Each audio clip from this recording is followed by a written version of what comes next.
Assalamualaikum warahmatullahi wabarakatuh. Di sini kami dari kelompok 1 akan mempresentasikan hasil diskusi kami yang berjudul Akuntansi Murabahah. Di sini saya bersama rekan-rekan saya, Siti Kholila Anissa, Septi Anggraini, Romi Wardani, Widi Rahmawati, dan saya sendiri sebagai moderator Windy Safira. Baik, materi yang pertama akan saya jelaskan tentang perbandingan murabahah, salam, dan istisna. Selanjutnya kita ke slide selanjutnya. Transaksi murabahah. Nah, di sini ada ilustrasi tentang transaksi murabahah. Apa sih transaksi murabahah? Transaksi murabahah adalah akad dalam syariat Islam yang menetapkan harga produksi dan keuntungan ditetapkan bersama oleh penjual dan pembeli. Nah, dalam hal ini pembeli dan penjual di sini menetapkan keuntungan yang sama dan produksi yang sama, tetapi sesuai dengan syariat Islam. Next, selanjutnya ilustrasi salam. Salam itu apa sih? Salam adalah jual beli sistem pesanan. Artinya, pengiriman barang tidak secara langsung pada waktu kita mesan, tetapi ditunda pada waktu yang telah disetujui kedua belah pihak.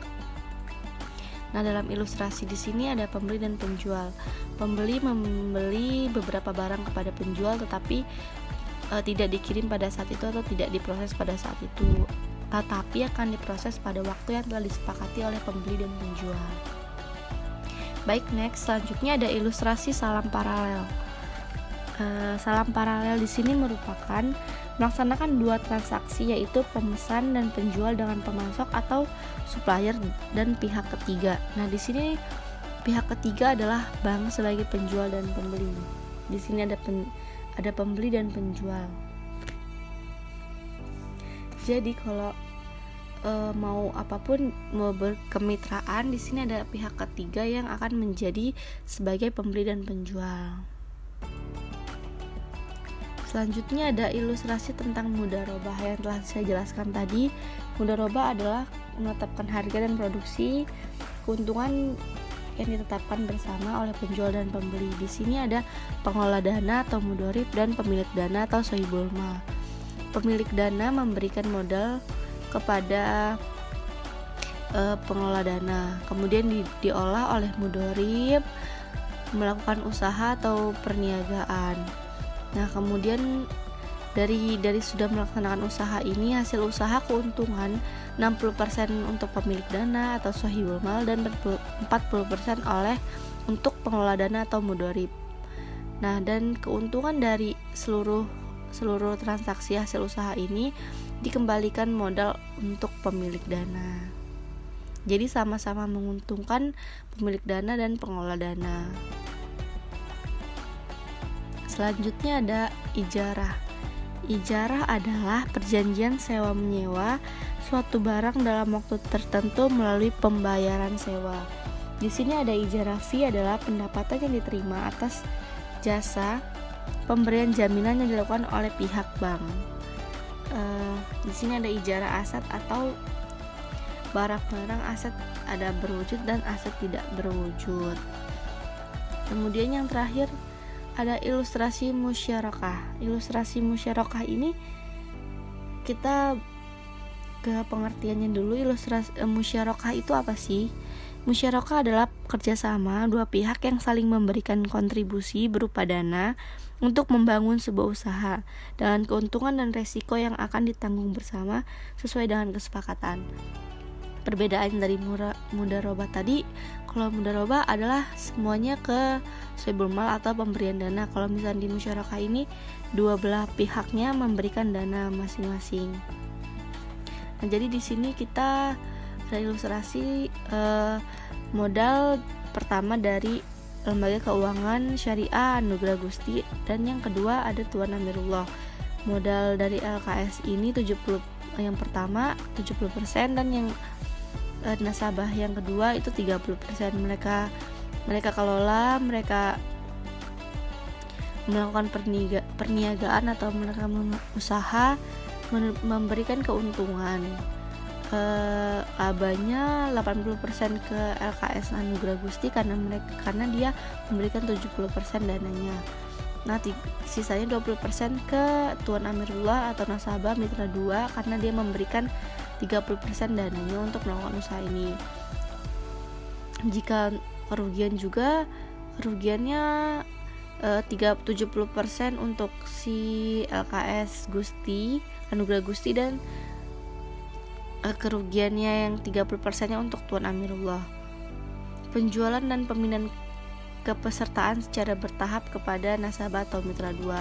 Pembelian secara bertahap kesertaan lembaga keuangan syariah Mitra 1. Baik, selanjutnya akan dilanjutkan oleh rekan saya.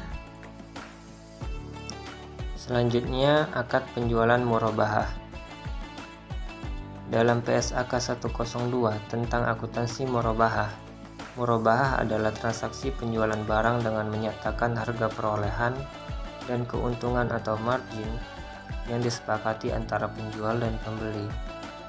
Kemudian, perbedaan murabahah dengan penjualan yang biasa kita kenal adalah penjualan secara jelas, memberitahu kepada pembeli berapa harga pokok barang tersebut dan berapa besar keuntungan yang diinginkannya.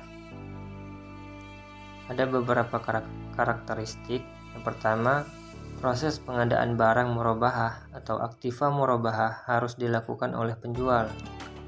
Yang kedua, jika penjual hendak mewakilkan kepada nasabah atau wakalah untuk membeli barang dari pihak ketiga, akad jual beli murabahah harus dilakukan setelah barang menjadi milik penjual. Yang ketiga, cara pembayaran dapat dilakukan tunai ataupun tangguh. Yang keempat, murabahah tangguh, pembayaran dilakukan secara tangguh. Yang kelima, jika pembeli melunasi tepat waktu atau lebih cepat dari periode yang telah ditetapkan, maka penjual boleh memberikan potongan, tetapi besarnya potongan ini tidak boleh diperjanjikan di awal akad. Apabila pembeli tidak dapat membayar utangnya sesuai dengan waktu yang telah ditetapkan, pembeli tidak boleh didenda atas keterlambatan kecuali pembeli tersebut tidak membayar karena lalai. Yang ketujuh, apabila pembeli mengalami kesulitan keuangan, maka penjual hendaknya memberi keringanan. Yang kedelapan, sebaiknya penjualan tidak tunai atau tangguh, dibuatkan kontrak atau perjanjian yang dilakukan secara tertulis dan dihadiri saksi-saksi. Yang terakhir, untuk menghindari risiko, penjual dapat meminta jaminan. Kemudian, akad murabahah sendiri terdapat dua jenis. Yang pertama, akad murabahah dengan pesanan. Yang kedua, akad murabahah tanpa pesanan. Akad murabahah dengan pesanan. Pada akad murabahah ini, transaksi jual beli terjadi setelah penjual membeli barang yang telah dipesan oleh pembeli terlebih dahulu.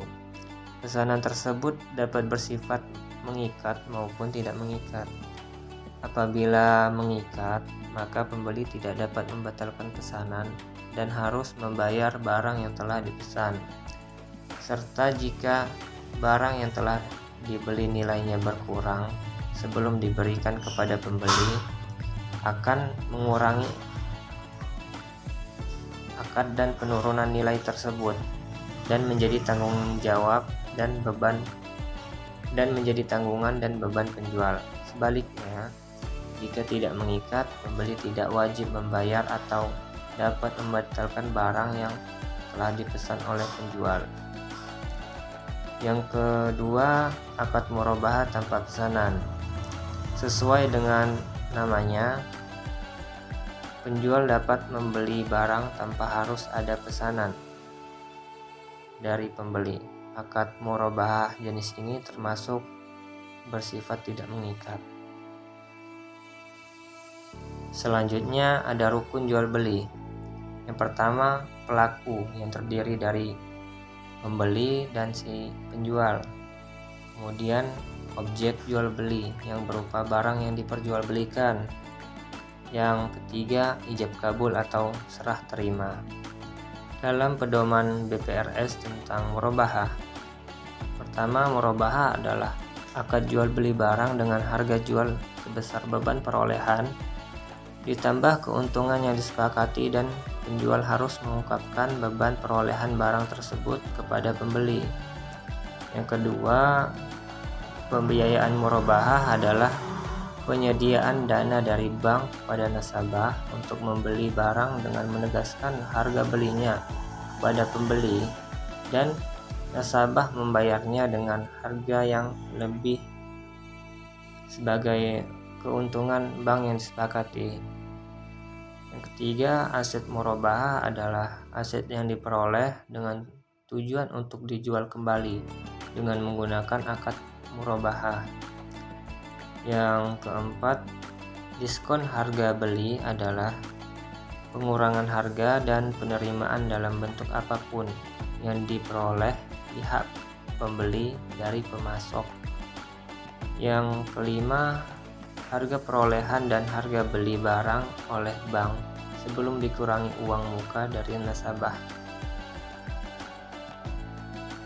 Yang keenam, potongan piutang murabahah adalah pengurangan kewajiban pembeli yang diberikan oleh pihak penjual. Yang terakhir, uang muka atau urbun adalah jumlah yang dibayarkan oleh pembeli kepada penjual sebagai bukti komitmen untuk membeli barang dari penjual. Murabahah memiliki beberapa karakteristik. Ada aset yang akan dijual bank dalam transaksi murabahah, pada prinsipnya harus dimiliki bank sebelum akad murabahah disepakati. Cara memperoleh aset murabahah dapat secara langsung oleh bank atau diwakilkan kepada pihak lain termasuk nasabah. Kemudian dalam hal bank diwakilkan kepada pihak lain, pihak yang mewakilkan hanya sebatas pada pencarian informasi barang sesuai spesifikasi yang diinginkan nasabah, sedangkan penentuan atas pembelian aset dari pemasok menjadi kewenangan bank. Kemudian harga perolehan aset murabahah harus diberitahukan bank kepada nasabah.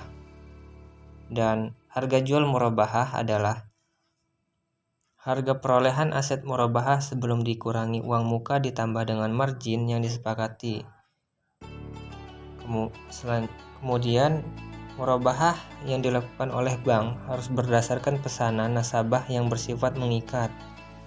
Yang terakhir, akad murabahah memperkenankan penawaran harga yang berbeda untuk cara pembayaran yang berbeda sebelum akad murabahah dilakukan.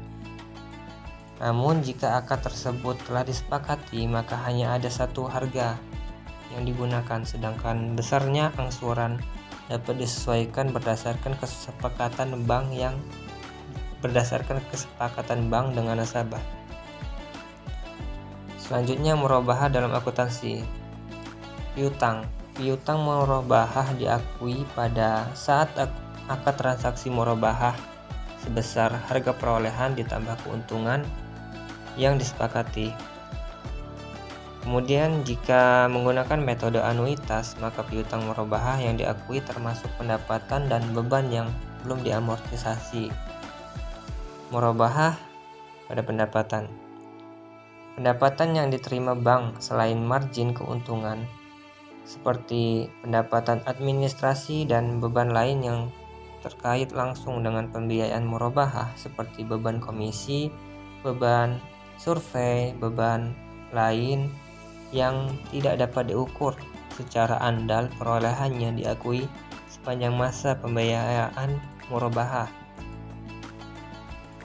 Kemudian pendapatan administrasi yang dapat diukur secara andal perolehannya dapat diakui pada saat penyaluran pembiayaan. Kemudian pengakuan pendapatan murabahah secara non-tunai dapat menggunakan metode anuitas efektif atau metode proporsional atau flat. Metode anuitas yaitu pendapatan pembiayaan murabahah dialokasikan sepanjang masa akad berdasarkan saldo pokok pembiayaan murabahah, sedangkan proporsional pendapatan pembiayaan murabahah dialokasikan sepanjang masa akad berdasarkan proporsi yang sama antara saldo pokok dan margin pembiayaan murabahah. Baik, selanjutnya akuntansi pendapatan. Akuntansi pendapatan ini ada dua metode. Yang pertama metode anuitas, yang kedua metode proporsional. Metode anuitas yang pertama, pendapatan dan beban yang terkait langsung dengan transaksi murabahah. Yang kedua, pendapatan dan beban tersebut diamortisasikan dengan metode garis lurus sepanjang masa akad. Metode proporsional yang pertama, pendapatan dan beban yang terkait langsung dengan transaksi murabahah diakui secara terpisah dari piutang murabahah sebesar pendapatan yang diterima dan beban yang dikeluarkan. Yang kedua, pendapatan dan beban diamortisasikan dengan menggunakan metode yang sama dengan metode pengakuan pendapatan murabahah sepanjang masa akad. Lalu murabahah pendapatan. Pendapatan merupakan tukar nilai jasa atau barang. Nilai tukar dalam satuan uang yang diterima setelah dipotong dengan perhitungan yang menyangkut transaksi sehingga dapat dimengerti bahwa pendapatan dari suatu transaksi adalah nilai notanya.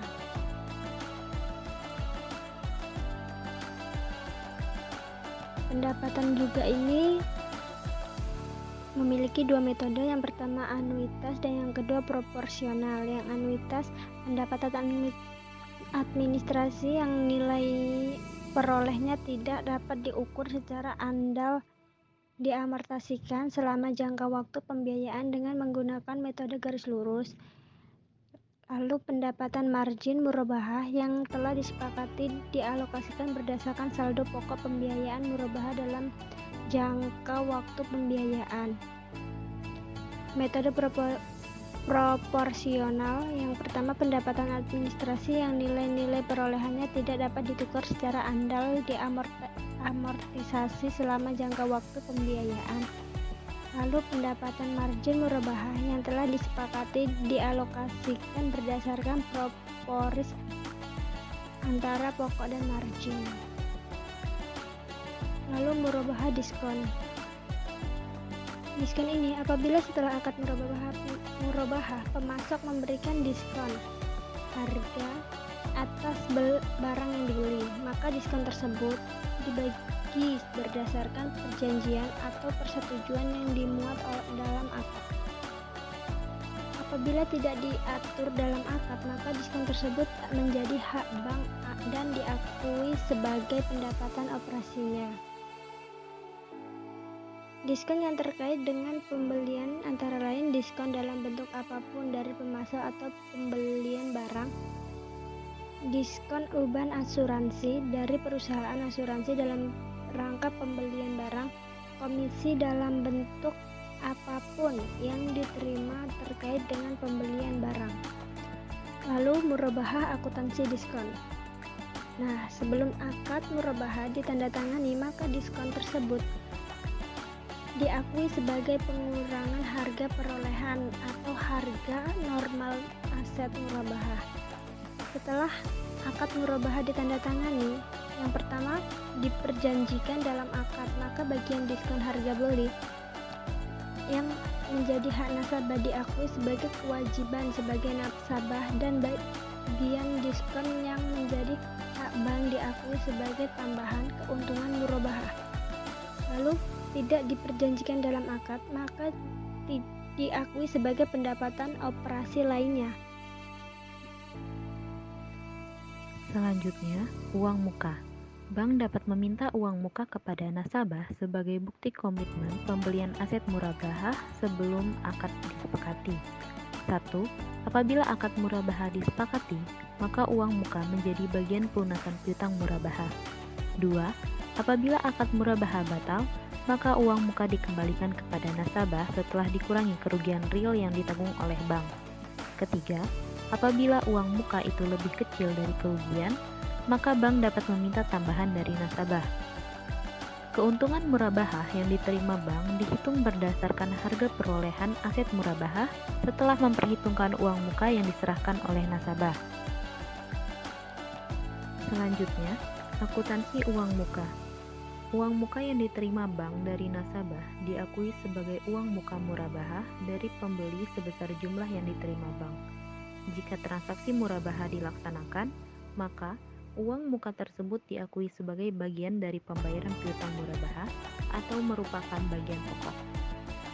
Jika transaksi murabahah tidak dilaksanakan, maka 1. Uang muka dikembalikan kepada nasabah sebesar selisih antara uang muka dengan beban real dan kerugian atas pembatalan barang tersebut.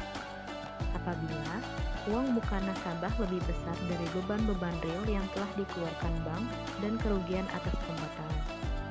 2. Bank mengakui tagihan kepada nasabah sebesar selisih antara beban real dengan uang muka dan kerugian atas pembatalan barang tersebut. Apabila uang muka nasabah lebih kecil dari beban-beban real yang telah dikeluarkan bank dan kerugian atas pembatalan. Selanjutnya, potongan piutang. Bank dapat memberikan potongan pada saat pelunasan piutang murabahah apabila nasabah 1. Melakukan pelunasan pembayaran secara tepat waktu. 2. Melakukan pelunasan pembayaran lebih cepat dari waktu yang telah disepakati, dengan syarat tidak diperjanjikan dalam akad dan besarnya potongan diserahkan pada kebijakan bank. Pemberian potongan pelunasan piutang murabahah dapat dilakukan dengan menggunakan salah satu metode berikut. 1. Diberikan pada saat pelunasan, yaitu bank mengurangi piutang murabahah dan keuntungan murabahah, sehingga nasabah hanya membayar sebesar selisih antara piutang dengan potongan pelunasan. 2. Diberikan setelah pelunasan, yaitu bank menerima pelunasan piutang dari nasabah dan kemudian membayarkan potongan pelunasan kepada nasabah. Bank dapat memberikan potongan dari total piutang murabahah yang belum dilunasi apabila nasabah 1. Melakukan pembayaran cicilan tepat waktu. 2. Mengalami penurunan kemampuan pembayaran, dengan syarat tidak diperjanjikan dalam akad dan besarnya potongan diserahkan pada kebijakan bank. Bank harus memiliki kebijakan dan kriteria mengenai nasabah yang membayar cicilan tepat waktu. Pemberian potongan pembayaran cicilan harus dapat dibuktikan dengan adanya penurunan kemampuan membayar dari nasabah. Kriteria penurunan kemampuan membayar nasabah antara lain adalah menurunnya kondisi keuangan nasabah untuk melakukan kewajiban pembayaran angsuran, baik yang disebabkan karena faktor mikro, misalnya persaingan industri nasabah, maupun faktor makro, misalnya krisis keuangan. Dalam hal nasabah mengalami tunggakan pembayaran angsuran, bank wajib membentuk cadangan kerugian penurunan nilai untuk piutang murabahah sesuai dengan ketentuan yang diatur dalam PSAK yang terkait. Akuntansi potongan piutang. Potongan pelunasan piutang murabahah diakui sebagai pengurangan pendapatan murabahah pada saat pelunasan sebesar jumlah yang diberikan. Jika potongan pembayaran cicilan piutang murabahah diberikan kepada nasabah karena 1. Membayar cicilan tepat waktu, maka potongan pembayaran diakui sebagai pengurangan pendapatan murabahah. 2. Adanya penurunan kemampuan pembayaran oleh nasabah, maka potongan pembayaran diakui sebagai beban bank. Selanjutnya, denda.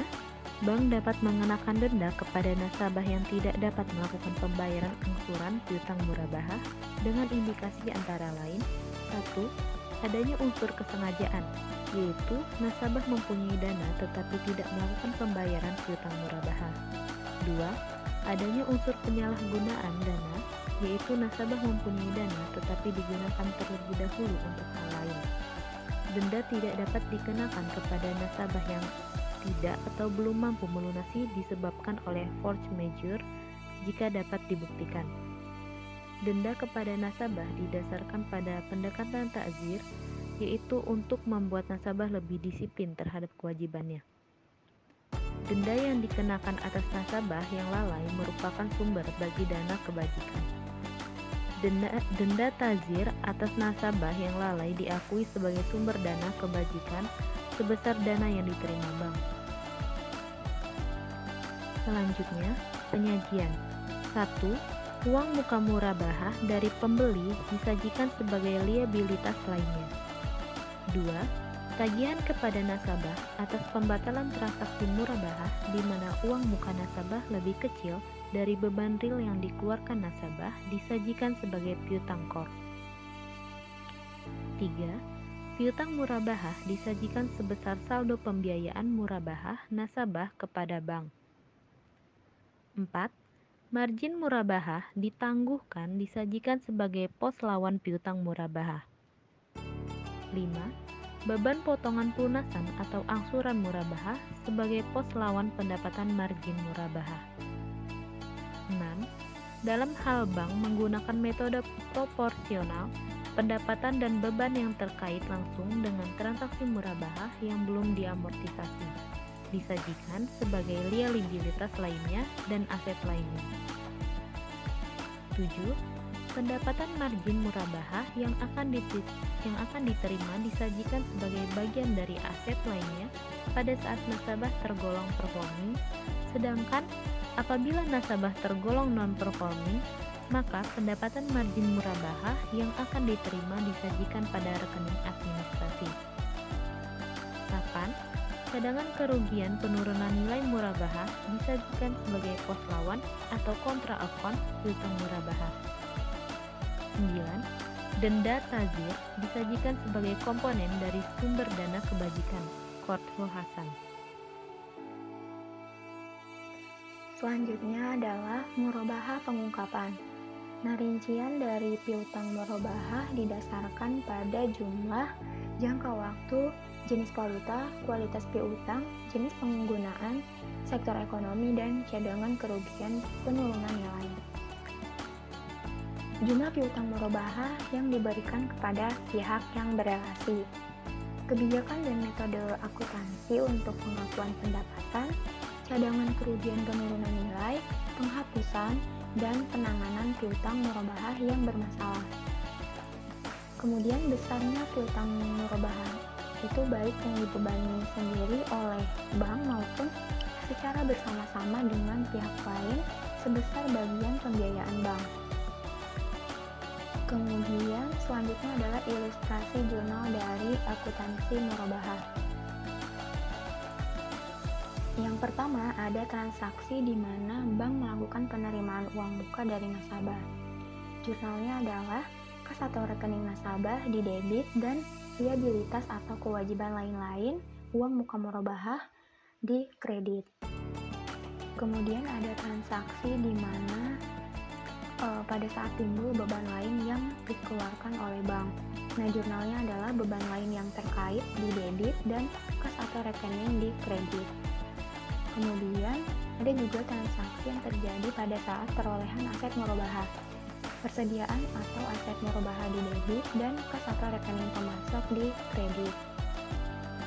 Kemudian untuk metode anuitas dan metode proporsional itu sebenarnya jurnalnya sama, hanya berbeda nilai yang di jurnal. Kemudian untuk jurnal transaksi penjualan itu dengan mendebit piutang murabahah dan mengkredit margin murabahah ditanggungkan dan persediaan atau aset murabahah. Kemudian pengakuan pendapatan yang terkait langsung dengan transaksi murabahah, yaitu jurnalnya kas di debit dan piutang murabahah pendapatan yang terkait langsung di kredit. Selanjutnya yaitu pengakuan beban yang terkait langsung dengan transaksi murabahah, yaitu dengan mendebit piutang murabahah beban yang terkait langsung dan kas di kredit. Kemudian uang muka nasabah diakui sebagai pembayaran piutang. Nah, jurnalnya itu liabilitas atau kewajiban lain-lain uang muka murabahah di debit dan mengkredit piutang murabahah porsi pokok. Nah, selanjutnya apabila pesanan nasabah itu dibatalkan atau akad murabahahnya itu tidak jadi disepakati, terjadi beberapa transaksi berikut ini. Yang pertama itu uang muka lebih besar daripada kerugian dan beban lain yang dikeluarkan oleh bank, maka jurnalnya itu di debit itu ada liabilitas lainnya uang muka murabahah, dan di kredit itu ada kerugian penjualan barang pesanan, beban lain yang terkait, dan kas atau rekening. Nah, yang kedua itu jurnal untuk apabila uang muka sama dengan kerugian dan beban lain yang dikeluarkan oleh bank, di mana liabilitas lainnya uang muka murabahah di debit dan kerugian penjualan barang pesanan dan beban lain yang terkait itu di kredit. Yang ketiga itu apabila uang muka lebih kecil daripada kerugian dan beban lain yang dikeluarkan oleh bank, yaitu dengan mendebit tagihan kepada nasabah dan liabilitas lainnya uang muka murabahah, dan mengkredit kerugian penjualan barang pesanan dan beban lain yang terkait. Nah, kemudian untuk penjurnalan pada saat pengakuan pendapatan di akhir periode pelaporan.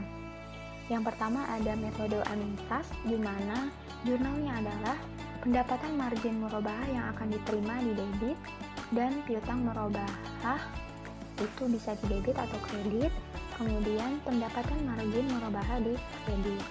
Yang kedua itu metode proporsional, yang dimana ada transaksi pengakuan pendapatan margin murabahah, di mana jurnalnya adalah dengan mendebit pendapatan margin murabahah yang akan diterima dan mengkredit pendapatan margin murabahah. Nah, selanjutnya untuk transaksi di mana pengakuan pendapatan yang terkait langsung dengan transaksi murabahah, di mana jurnalnya adalah liabilitas lainnya, pendapatan yang ditangguhkan di debit dan pendapatan di